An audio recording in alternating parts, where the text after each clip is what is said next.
ल विद्यार्थीहरु आजको क्लास हामी स्टार्ट गर्दैछौं permutation of n objects where some objects are same. यसभन्दा अगाडि हामीले जे पढ्यौं त्यो के थियो permutation of n distinct objects. त्यसमा हामीले पढ्यौं permutation of n distinct object कसरी यसरी permutation of n distinct object by taking r at a time. यसको बारेमा हामीले फर्मुला डिराइभ गरेका थियौं n factorial n minus r factorial। Okay अनि by taking all at a time भन्छ भने परम्युटेसन को लागि हामीले यो फर्मुला युज गरेका थियौं n फ्याक्टोरियल। र फ्याक्टोरियल को मतलब के हो कन्टिन्युड प्रोडक्ट। जस्तै हेर 5 फ्याक्टोरियल छ भने 5 into 4 into 3 into 2 into 1 यो सबै कुरा हामीले यसभन्दा अगाडिको क्लासमा पढिसक्यौं हैन। र यसैसँग रिलेटेड हामीले थुप्रै प्रब्लम्सहरु पनि सल्भ गर्यौं। अब आज हामीले नयाँ प्रब्लम नयाँ कन्सेप्ट डिल गर्न जाँदैछौं। यसमा के भन्छ some objects are same. Some objects are same यो कन्सेप्टलाई बुझ्नु। जस्तै मानौ यहाँनिर a छ यो तीनटा a भयो। त्यस्तै b छ दुईटा b भयो। अनि c d e। अब यो अवस्थामा यो अब्जेक्टहरुलाई हामीले डिस्टिंक्ट अब्जेक्ट्स त भन्न सक्दैनौं। सक्छौं सक्दैनौं किनकि यहाँनिर a रिपिटेड छ 3 टाइम्स b रिपिटेड छ 2 टाइम्स अनि c d e चाहिँ अलग अलग भयो हैन। यदि यस्तो केसेस आयो भने हामीले नम्बर अफ अरेन्जमेन्ट्स कसरी निकाल्ने त्यो आज बुझ्नु छ। ओके त्यो बुझ्नको लागि एउटा फर्मुलाको डेरिभेसन हामीले बुझ्नु छ अनि त्यसपछि हिसाबहरु बनाउँदै जानु छ। फर्मुलाको डेरिभेसन म बनाउन जाँदै छु।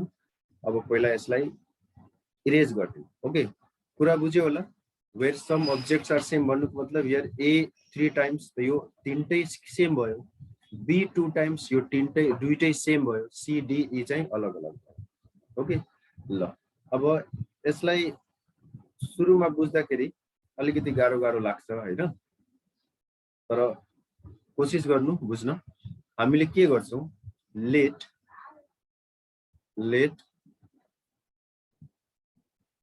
p be the number of similar objects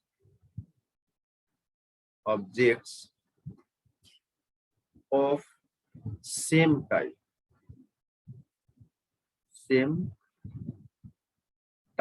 अब सेम फर्स्ट टाइप मानिहाल्नु यो फर्स्टमा।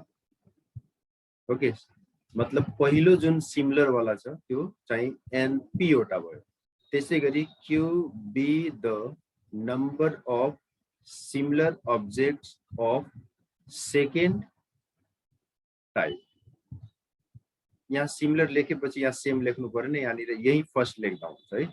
फर्स्ट टाइप यो लेख्नै पर्दैन ठीक छ। त्यसैगरी r be the number of similar objects of third type where n is the total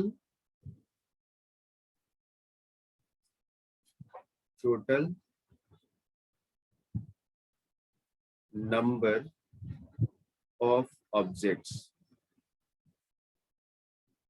and number of arrangement is x। ल यो हामीले सुरुमै मान्यौ किनकि हामीलाई थाहा छैन कि अरेन्जमेन्ट कति किसिमको हुन्छ। यसलाई बुझ्ने कसरी p be the number of similar objects of first type। यसले के भन्न खोज्या हो यहाँ हेर्नु p be the भन्नुको मतलब फर्स्ट सेम टाइप वाला। जस्तै मानौ कि यहाँ p वटा रातो बल छ यसरी बुझ्नु एउटा दुईटा तीनटा कतिवटा छ p टाइम्स सेम छ यो सेम छ। जसरी अघि a 3 टाइम्स थियो हैन। यो सेम छ भने हामीले यिनीहरुलाई जुनसुकै अर्डरमा राखे तापनि त्यसले अरेन्जमेन्टमा फरक पार्दैन हैन। जस्तै मानौ यहाँनिर 10 वटा रातो बल छ, यहाँनिर यो बक्समा 10 वटा रेड बल्स छ भने हामीले त्यो रेड बल्सलाई जहाँ सुकै राख्दा पनि केही फरक पर्दैन, फरक पर्छ पर्दैन। र त्यसले गर्दा एरेन्जमेन्टमा यहाँनिर डिफरेन्स आउँछ, त्यो हामीले पढ्न गइरहेछ। अब त्यस्तै गरी अर्को एउटा बक्स हेर्नु जसमा 1 2 3 क्यू टाइम्स, यो सेकेन्ड टाइप, यो चाहिँ क्यू वटा सेकेन्ड टाइप अब्जेक्ट छ जुन कि सिमिलर छ। त्यसै गरी 1 2 3 आर टाइम्स यो आर वटा सिमिलर अब्जेक्ट छ, बाँकी सबै डिस्टिंक्ट भयो हैन, बाँकी सबै युनिक भयो। यो पी वटा एक्जाम्पल बुझ्नको लागि यसरी भन्न सकिन्छ कि यहाँ 7 वटा रेड बल्स, यहाँ 8 वटा ब्ल्याक बल्स, यहाँ 9 वटा ग्रीन बल्स, यसरी बुझ्नु, वा 5 6 7 जुनसुकै नम्बर हामीले लिन सक्छौं। ओके, अब यसलाई एरेन्ज गर्दाखेरि यो टोटल जुन एरेन्जमेन्ट यसको भइरहेछ यो चाहिँ हामीले एक्स मान्यो, यसको total number of arrangements, number of permutations x. अब यो एक्स को भ्यालु निकाल्नको लागि हामीले के बुझ्नु पर्यो, हेर यहाँ कन्सेप्ट अलिकति घुमाएर हामीले युज गर्छौं। कसरी सुरुवात कसरी गर्ने, यो पी क्यू आर, अब यो कन्टिन्यू हुन सक्छ, एस पनि हुन सक्छ, अरु पनि सिमिलर अब्जेक्ट्स आउन सक्छ, वा हुन सक्छ पी र क्यू मात्र होस् हैन, तर कन्सेप्ट यही हो। हामीले यो बुझ्यौं कि यो जुन एन वटा हामीले अब्जेक्ट लिएका छौं, वेयर एन लेखिएको छ, N is the total number of objects, यो एन वटामा पी वटा फर्स्ट टाइप सिमिलर, क्यू वटा सेकेन्ड टाइप सिमिलर र आर वटा थर्ड टाइप सिमिलर, यो सेम अब्जेक्ट हो। अब के लेख्नु पर्यो, इफ, अब हामीले यहाँ बुझ्नु पर्ने हुन्छ कन्डिसन क्रिएट गर्नको लागि, इफ पी अब्जेक्ट्स जुन दिएको छ सुरुवाला जसलाई हामीले सिमिलर मानेको छौं, बी युनिक अब्जेक्ट्स, मानो यो युनिक भइहाल्यो एक्सनको लागि, ओके यो युनिक भइहाल्यो, and Q objects also be unique, मतलब जुन हामीले सेम मानेको छौं, यो मानौ यहाँनिर 10 वटा रेड बल, अब त्यो 10 वटा रेड बल यदि 10 वटा रेड बल नभएर डिफरेन्ट कलरको भइदियो भने युनिक भइहाल्यो। यदि पी अब्जेक्ट जुन सिमिलर थियो त्यो युनिक भयो, डिस्टिंक्ट भइहाल्यो। त्यसै गरी क्यू जुन सिमिलर थियो सेकेन्ड टाइप, त्यो पनि युनिक भयो। सिमिलरली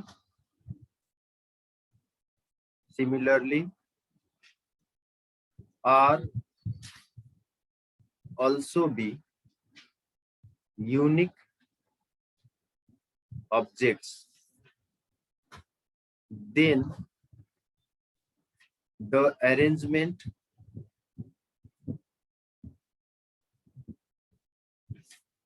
will be, अब यो मानौ सबै के छ, युनिक छ, कुनै सिमिलर छैन, मानौ एकछिनको लागि कुनै पनि सिमिलर छैन, ठीक छ, कुनै पनि सिमिलर छैन भन्दाखेरि यो पी पनि युनिक हो, क्यू पनि युनिक हो, आर पनि युनिक हैन, यो सबै युनिक छ, यहाँनिर सबै युनिक छ। अनि हामीले यहाँ एरेन्जमेन्ट जुन छ यो एक्स मानेको छौं हैन। अब यसलाई हामीले के गर्नु पर्यो, then arrangement will be according to law of multiplication, हामीले के पढेका थियौं, जति पनि नम्बर अफ वेज छ त्यसलाई मल्टिप्लाई गर्न सकिन्छ। एक्स यसको ओरिजिनल वे हो हैन, यो एक्स भनेको कुन बेलाको हो, जुन बेला यसमा सिमिलरिटी छ। हेर हामीले माथि के लेखेका छौं कि यो सबै सिमिलर अब्जेक्ट छन् यिनीहरु हैन। अब यो सिमिलर हुने बेलामा यो जुन एक्स आइरहेछ, यो एक्स चाहिँ यसको ओरिजिनल एरेन्जमेन्ट हो हैन। यो किन एक्स भयो, किनकि यिनीहरु सिमिलर छ।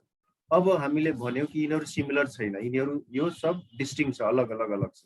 अलग छ भने पी वटा अब्जेक्ट को एरेन्जमेन्ट पी फैक्टोरियल हुन्छ, हो कि हामीले पढेछौं सुरुमै, N factorial N distinct objects को एरेन्जमेन्ट, ओके। त्यसकारण हामीले जसरी यसभन्दा अगाडि प्रब्लम सल्भ गरेका थियौं, number of arrangement of seat of boys into number of arrangement of seat of girls multiply गरिन्छ। सेम त्यसै गरी नम्बर अफ एरेन्जमेन्ट यो एक्स हो, यसमा हामीले मल्टिप्लाई गर्छौं P factorial into Q factorial into R factorial. यो टोटल हुन जान्छ हैन।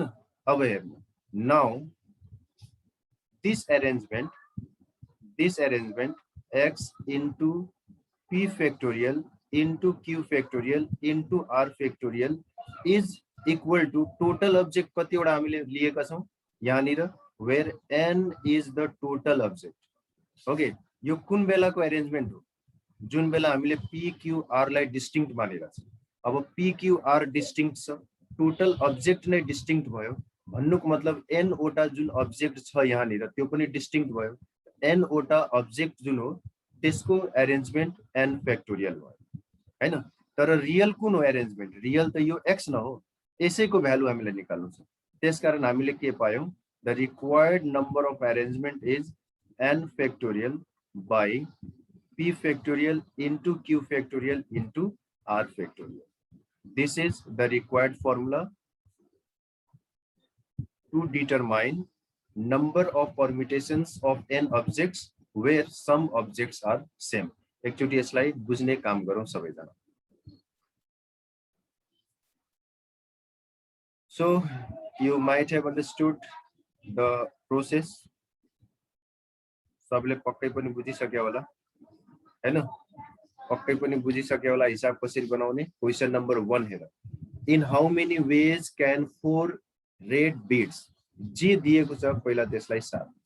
Here number of red beads, number of red beads कतिवटा छ, 4 वटा छ। यो p भइहाल्यो किन सेम भयो नि, यो 4 वटै सिमिलर हो।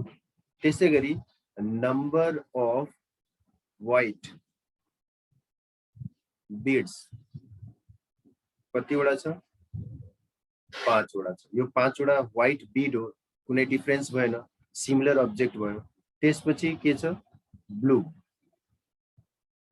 बीड्स, यो कतिवटा छ, 3 वटा छ। Therefore total number of objects, total number of object भयो 4 + 5 + 3, 5 4 9 3 12। अब हामीले के लेख्न सक्छौं, now number of arrangements is equal to, as we studied a formula, p factorial यहाँ r q factorial r factorial भर्खर पढ्या हो, जस्ट भ्यालु राख्नु। 12 factorial 4 factorial 5 factorial 3 factorial। Let's solve it. 12 को मतलब factorial को मतलब यसरी हामीले मल्टिप्लाई गर्दै अगाडि बढ्छौं। 9 अनि 8 अनि 7 अनि 6 अनि 5 मा रुकिहाल्ने, किनकि 5 लाई हामी काट्न सक्छौं। ओके, त्यसपछि यो 4 छ, 4 × 3 × 2 एक किन लेख्नु पर्यो, यो 5 फ्याक्टोरियल राखिहाल काट्नको लागि, 3 × 2। ओके, अब यसलाई काटमार गर्ने, काटमार गरिसकेपछि हामीले यसको आन्सर अब्टेन गर्छौं हैन। लुक, यो र यो क्यान्सल, ठीक छ। अनि 3 2 जा 6, 3 2 जा 6 अनि 6 पनि क्यान्सल, अनि 4 2 जा 8 अनि 8 पनि क्यान्सल। अनि त्यसपछि यो 3 4 जा, ठीक छ। अब मल्टिप्लाई गरेर त कति आउँछ, यो बाँकी हामीसँग बच्यो 11 × 9 × 4 × 10 × 7, जति आउँछ त्यति आन्सर भयो। मतलब हामीले यो दिएको अब्जेक्ट्सलाई यति किसिमले अरेन्ज गर्न सक्छ, ठीक छ। एकचोटी बुझौँ त।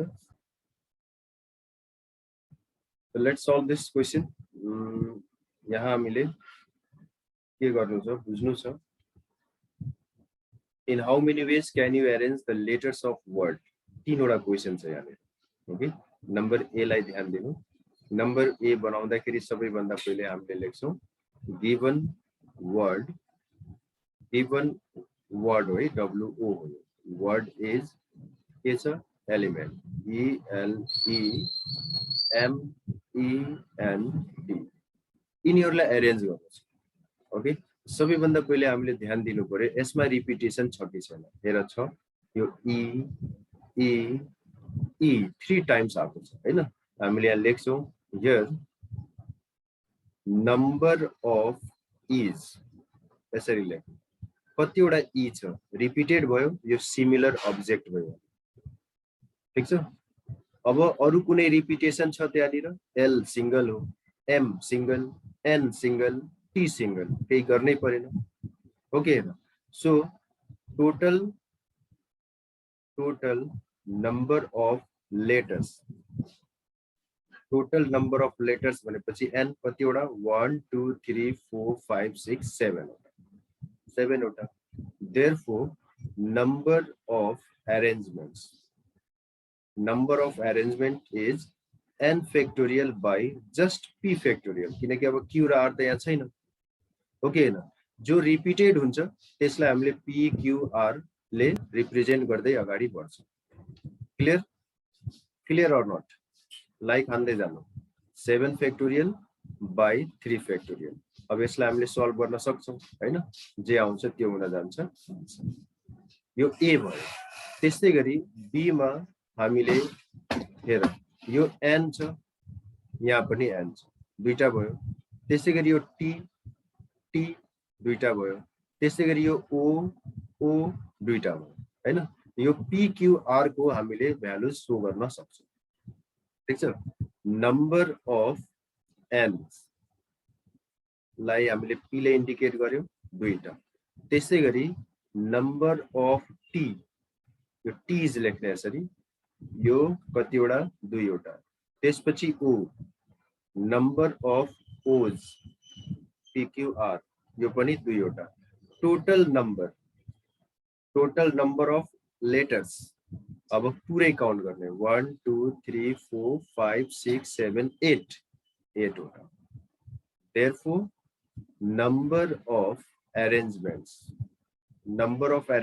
will be n factorial by p factorial q factorial r factorial. यसमा भ्यालुज राखिदेऊ. यो 8 factorial by 2 factorial 2 factorial 2 factorial solve गर्न सकिन्छ. जे आउँछ आन्सर.